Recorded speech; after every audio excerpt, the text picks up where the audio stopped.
Bueno, grupo, buenas noches. Espero que hayan tenido una buena semana. Arrancamos con nuestro pequeño repaso sobre los contenidos de esta unidad. Aclarar nada más que los tiempos son estimativos, si bien sería lo ideal que todos estemos más o menos recorriendo el mismo camino. Entiendo que las circunstancias son bastante complicadas, estudiar en la casa se complica.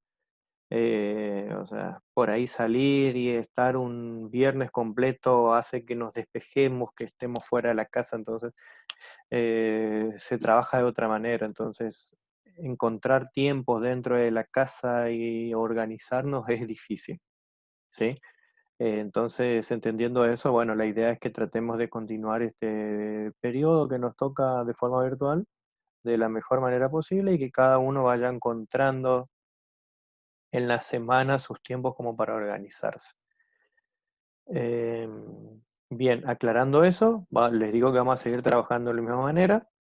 Los días lunes o martes, a más tardar, yo estaré subiendo un material que lo puedan desarrollar durante la semana, que ustedes puedan manejar sus tiempos. El día viernes los muevo un poquito como para ver qué consulta tienen. Si ustedes ven que en la semana tienen alguna consulta que hacer, no hay ningún tipo de inconveniente.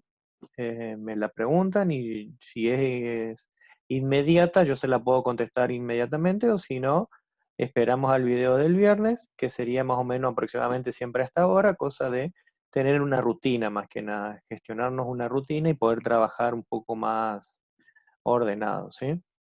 Entonces, 18:30, como les decía, les atizo un poquito y les pregunto a ver si tienen alguna consulta que hacer, y para esta hora le estaría contestando todas esas dudas y haciendo un resumen sobre el material que hicimos, ¿sí?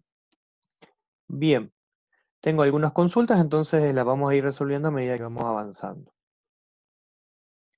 La actividad prevista para esta semana era que ustedes puedan desarrollar lo que está en esta parte, ¿sí? Entonces es selección de la sección del conductor, intensidad miscible del conductor corregida y ejemplo de selección de un conductor. Entonces la idea era que ustedes puedan seleccionar de forma adecuada un conductor para un determinado circuito, ¿sí? Para eso les pasé planos, ¿sí? En este caso yo dejo uno aquí como para trabajarlo. Había varios, pero también podían elegir el plano de su vivienda. La primera pregunta que surgió fue cómo hacer el que no tiene impresora. Y sí, ahí se complica porque en realidad al imprimir uno mide y le da las medidas. Entonces, si no tienen impresora, no hay ningún tipo de problema, lo pueden dibujar ustedes en una escala que crean conveniente y en función de esa escala realizar el cálculo, ¿sí?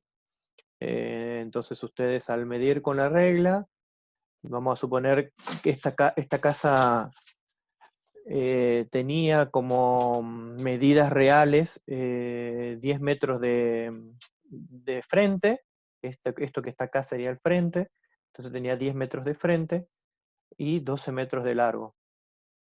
Eso eran sus medidas reales, ¿sí? Eh, Después, lo que ustedes puedan llegar a haber medido o lo que ustedes puedan haber puesto, no hay ningún tipo de problema, como yo le digo, lo pueden resolver. La idea es que en función de esa superficie, entonces, definamos, o sea, calcular la superficie. Por ahí, para los que no recuerdan cómo hacer el cálculo de superficie, recordemos que acá básicamente tenemos cuadrados o rectángulos, entonces la superficie siempre es base por altura, ¿sí? O lado por lado. Entonces, en este caso, ustedes tienen que saber medir este lado y hacer el producto, y eso me va a dar la superficie, ¿sí?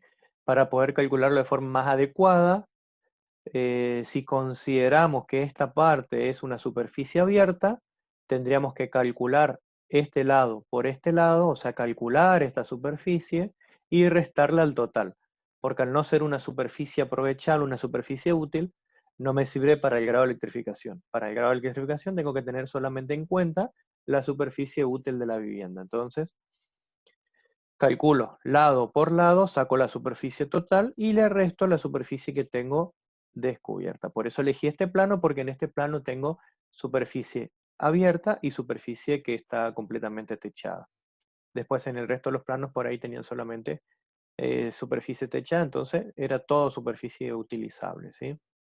En este caso había que restarle la superficie que no está afectada por el techo.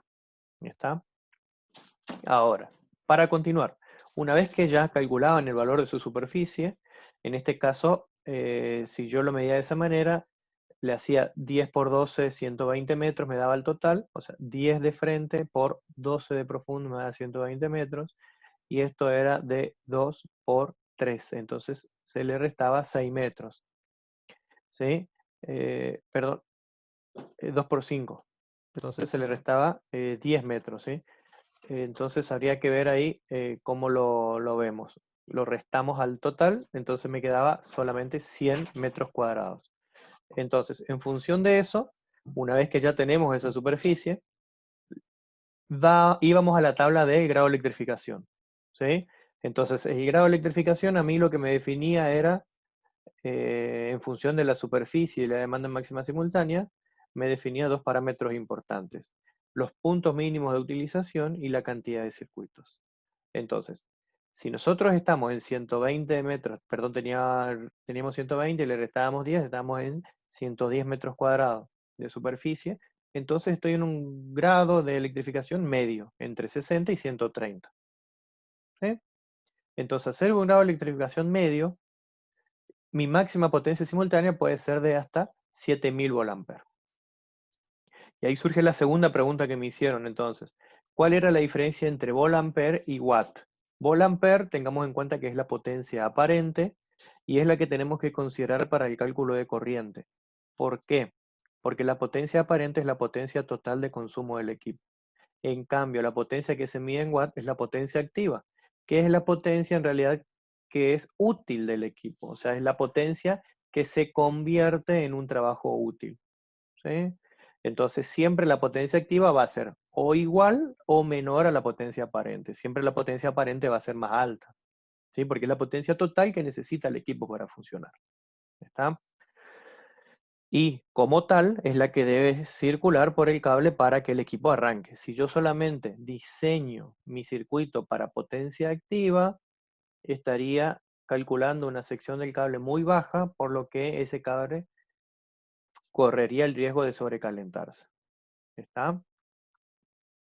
Entonces estamos en un grado de electrificación medio y eso, como yo le decía, me definía el número mínimo de circuitos y los puntos mínimos de utilización, ¿sí? Y para eso íbamos a las tablas que están acá. Entonces tenemos, según el grado de electrificación, la cantidad de circuitos y los puntos mínimos de utilización también según el grado de electrificación, ¿sí? Nos adelantamos un poquito y yo le puse acá sobre el final un ejemplo, un tablero secundario, como para que tengamos en cuenta de qué estamos hablando cuando estamos hablando de circuitos.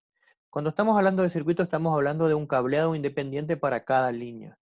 Entonces, imagínense que yo tengo 3 tomacorriente en un dormitorio y digo que cada tomacorriente es un circuito diferente.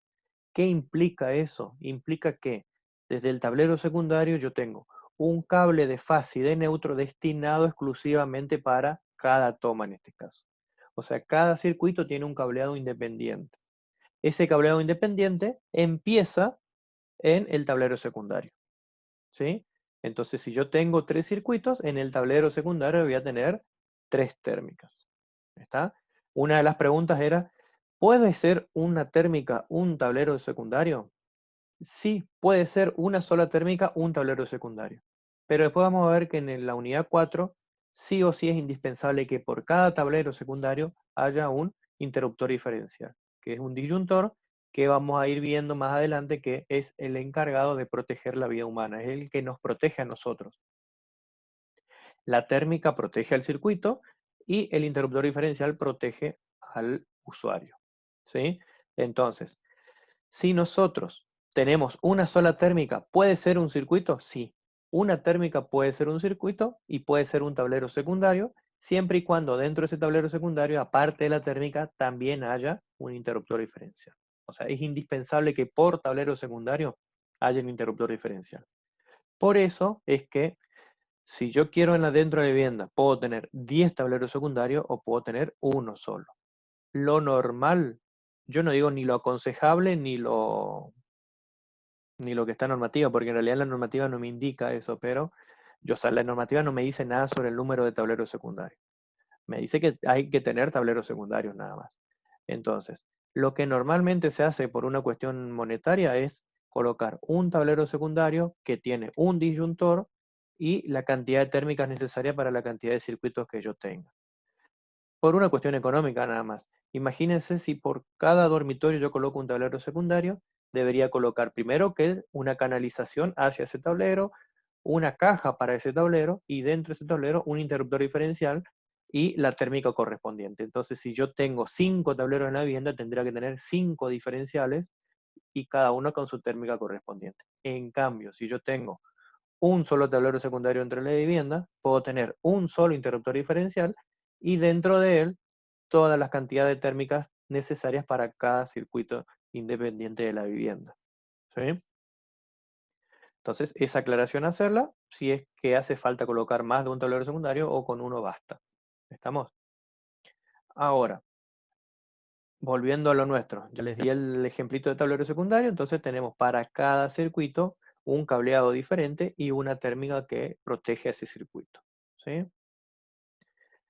Entonces, teníamos que, ya calculamos la superficie, calculamos ya la superficie, sabemos de qué grado de electrificación estamos hablando, ya sabemos que ese grado de electrificación me va a estar definiendo 3 circuitos y además sabemos cuántos puntos de utilización tengo que colocar por habitación.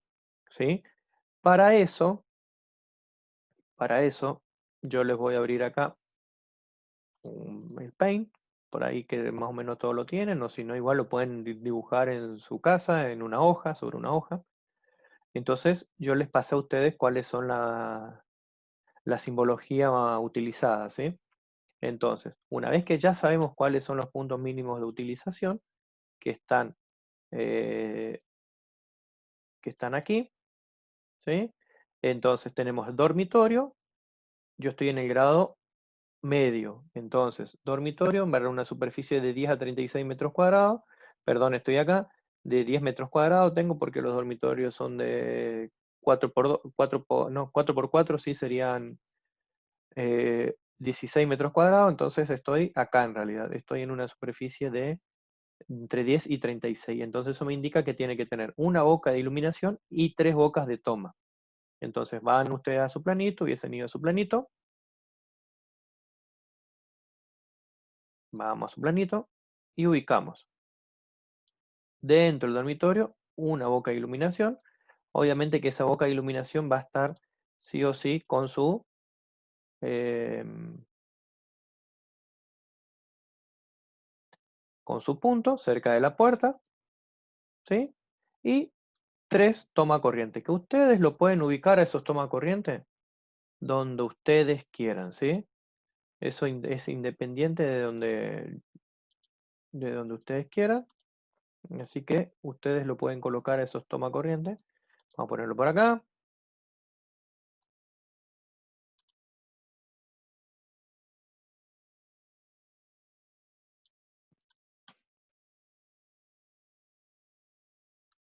Por acá. Y a este lo vamos a poner por acá abajo. ¿Sí? Entonces, por ahora hacía falta solamente esto. Si ustedes querían ya colocar un cableado o una cañería, podían hacerlo también, independientemente de donde lo coloquen. Por ahora no hacía falta todavía eh, hacer esto, pero si ustedes ya quieren, para ir practicando a ver, bueno, qué cableado puedo llegar a hacer o cómo lo hago, entonces más o menos podemos hacerlo de esta manera. ¿Sí?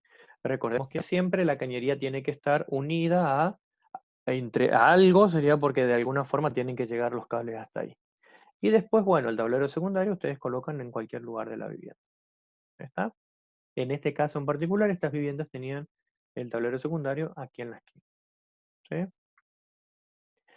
Entonces, una vez que ubican todos los puntos mínimos de utilización, ya van a saber o van a poder empezar a armar la tabla de consumo. ¿Sí? Entonces, Ustedes lo que tienen que hacer antes de armar la tabla de consumo es definir en función de los puntos mínimos y de la cantidad de lugares que tienen en la vivienda, definir cuáles van a ser sus circuitos, ¿sí? Entonces, si ustedes definen cuáles son sus circuitos, vamos a suponer que dormitorio 1 es un circuito, dormitorio 2 otro circuito, living, comedor otro circuito y lavadero y baño otro circuito. Entonces, en este caso yo tengo 4 circuitos, ¿sí? O si quieren definir solamente 3, definimos dormitorio 1, dormitorio 2, un circuito, lavadero y baño otro circuito y cocina, living, comedor y el pequeño hall de entrada otro circuito, ¿sí? Entonces ahí ya tenemos los 3 circuitos. En ese caso, si yo tengo 3 circuitos, voy a tener 3 consumos diferentes, ¿sí? Entonces, al tener 3 consumos diferentes, yo cuando voy a, a mi tabla de consumo, vamos a poner esto. Entonces, cuando voy a mi tabla de consumo, que es esta que tengo acá, voy a tener 3, ¿sí? ¿Cómo completo esta tabla? En función de estos valores que tengo acá. Por cada boca de alumbrado que tengo son 125 watts y por cada toma corriente 250. Recuerden que yo le había dicho a ustedes que en realidad estos eran valores en volt-ampere, entonces ya ustedes ya tienen el valor definido en lo que es potencia aparente. Y acá una aclaración también que me hicieron con respecto a las potencias, ¿sí? Tengamos en cuenta lo siguiente. Este es un valor de aire acondicionado de 2000 volt-ampere, es un aire acondicionado grande, ¿sí? Estamos hablando de más de 5000 frigorías, ¿sí?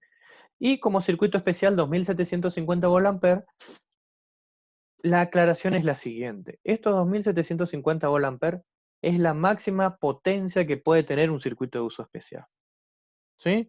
¿Qué implica eso? Si yo tengo 2 o 3 equipos de aire acondicionado y quiero conectarlos a todos en el mismo circuito, tengo que tener en cuenta que no puedo superar esta potencia. Si yo supero esta potencia, tengo dos opciones.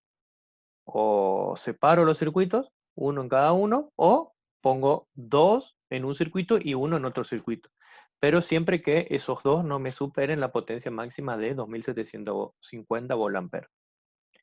¿De dónde saco cuál es la potencia máxima del equipo? De la tabla que viene en el equipo, ¿sí? No consideren las 5000 frigorías, por ejemplo, como 5000 watts. No, la frigoría, después vamos a ir haciendo las conversiones, van a ver que la frigoría es una unidad de refrigeración y eso lo vamos a convertir a potencia como para que podamos calcular la corriente de consumo. Pero tengamos en cuenta que una corriente por encima de los 7 amperes no va a existir en un aire acondicionado normal, ¿sí? Así que más de 1500 watts no vamos a tener, o volt-ampere no vamos a tener en un aire acondicionado normal, convencional. Si estamos hablando de aire acondicionado inverter, es todavía aún mayor el nivel de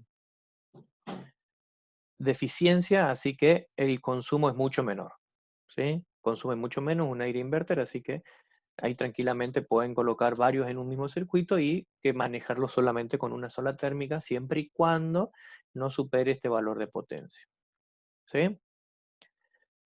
Ahora, otro factor a tener en cuenta para poder completar esta tablita es el coeficiente de simultaneidad, que me indica cuál es la cantidad de tomas corriente o de iluminación, de bocas de iluminación que están encendidas al mismo tiempo, ¿sí?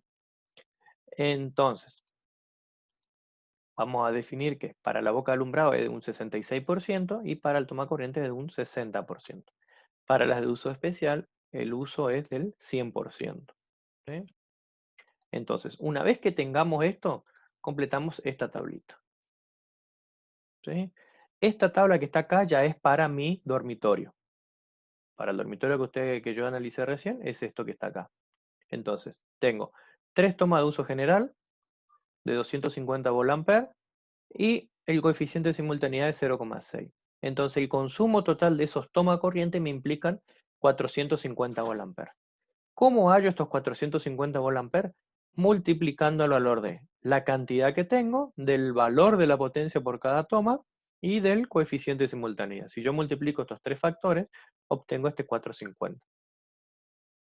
De la misma manera tengo una boca de iluminación, el consumo unitario es 125 volt-ampere y su coeficiente de simultaneidad es 0,66.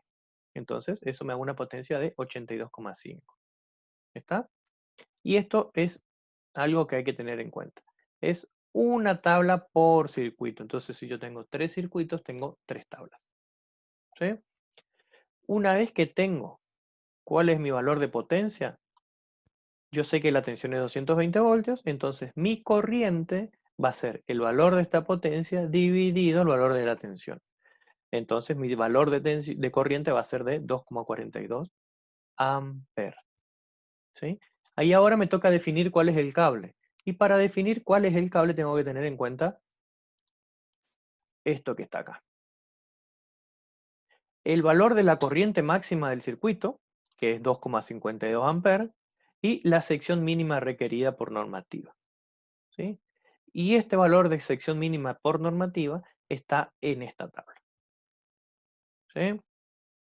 Entonces, vamos a ver que ahí tengo toma corriente y tengo iluminación. Entonces, vamos a ver. Iluminación, ¿dónde tengo? Para iluminación mínimo 1,50. Y para toma corriente mínimo 2,50. Entonces, ¿qué vamos a hacer? ¿Cuál va a ser la sección del cable a utilizar entonces? 2,5 milímetros cuadrados. ¿Sí? Entonces, elijo un cable de 2,5. ¿Cuánto me soportaba ese 2,5 milímetros cuadrados de sección? Vamos a la tablita de 2,5. Me dice que 2,5 soporta 18 amperes. ¿Sí? Bien, entonces ya sé que mi cable me soporta 18 amperes y sé que mi consumo es de 2,42 amperes. ¿Sí? Entonces, ¿cómo selecciono la térmica de ese circuito? Tiene que ser un valor intermedio entre mi consumo y mi cable, lo que me soporta mi cable. Entonces, ¿cuáles son los valores de térmica que tengo acá en el medio? 10 y 16. ¿Sí?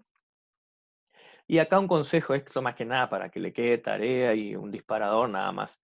En la unidad 4, cuando veamos tableros, vamos a ver cuáles son los valores bien específicos, pero esto como para que lo vayan viendo y agregando. Existen valores de térmicas comerciales. No es que yo voy a ir a buscar, bueno, dame una térmica de 16,5 o de 17 amperes.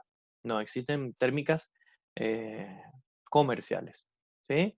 Entonces, por ejemplo, una térmica de 30 amperes no existe. Aquel que hizo el trabajo y puso ese valor ya sabe quién es seguramente, así que busque a ver un valor comercial que esté cerca de ese valor como para reemplazarla, ¿sí? Pero son cuestiones finitas a la hora de saber qué es lo que tengo que comprar, porque no hay todo en el mercado. Entonces nosotros siempre nos tenemos que readecuar a lo que hay en el mercado. Entonces, si yo tengo un valor, por ejemplo, de 30 amperes como térmica y mi cable soporta 32 amperes, me puedo estirar hasta una térmica de 32 si es que existe en el mercado. ¿Por qué? Porque me estaría protegiendo el cable. ¿Sí? Fíjense cuál es el valor de térmica en ese rango y lo pueden ir trabajando. ¿Está? Muy bien. Creo que eso es todo. La idea era esa, que ustedes puedan definir entonces en función de un plano en blanco así como este, definir, bueno, a ver, cuáles son los puntos que tengo que agregar, cuál es el grado de electrificación que tengo y en función de eso definir, a ver, cuál es el nivel de consumo. Como actividad de esta nueva, siguiendo esta misma línea, la idea es la siguiente, porque esto también nos va a servir para la siguiente unidad. Y es algo que deberían tener, si más o menos estuvieron haciendo algo, lo deberían tener un poco más a mano ya. ¿Sí? Si ustedes tienen una cierta cantidad de circuitos, la idea ¿cuál es? Que sumen la potencia total de esos circuitos, ¿sí? Sumen la potencia total de esos circuitos y me digan cuál es la corriente de consumo de toda la vivienda. ¿Se entiende la consigna? Entonces, en este caso yo tenía 3 circuitos, entonces la idea es que me sumen cuál es el consumo de esos 3 circuitos, me dividan por 220 voltios, que es el valor de la tensión, y me calculen cuál es la corriente de consumo. Y en función de esa corriente de consumo, en la próxima unidad vamos a poder definir cuál es el valor del disyuntor que vamos a colocar y cuál es el valor del interruptor térmico, de la termomagnética que vamos a colocar en el tablero principal, que es el que está atrás del medidor. Espero que tengan un buen fin de semana, no haberlos torturado tanto y vamos viendo el día lunes o martes una nueva actividad como para ir desarrollando con más precisión los contenidos que siguen. Si voy muy rápido con algunos contenidos, me avisan, le doy un plazo más largo, podemos trabajar toda la semana que viene con este contenido, si es que por ahí alguno, la mayoría quedó atrasado, y vamos con los que ya me pudieron entregar esta actividad. Por privado yo le voy dando alguna actividad, cosa de que no se aburran, ¿sí? Pero si la mayoría me dice, profe, que no pudimos o nos quedamos o el fin de semana lo hacemos, no hay problema, podemos alargar un poquito el plazo porque es una actividad que es un poco larga, hay que dedicarle tiempo, hay que sentarse, leer y sobre todo calcular. Entonces me indican y lo vamos trabajando en la semana nuevamente y vamos avanzando un poquito más lento. Se me comunican conmigo, no hay problema, soy abierto a las sugerencias, así que vamos viendo cómo desarrollamos y espero que tengan un buen fin de semana. Hasta luego.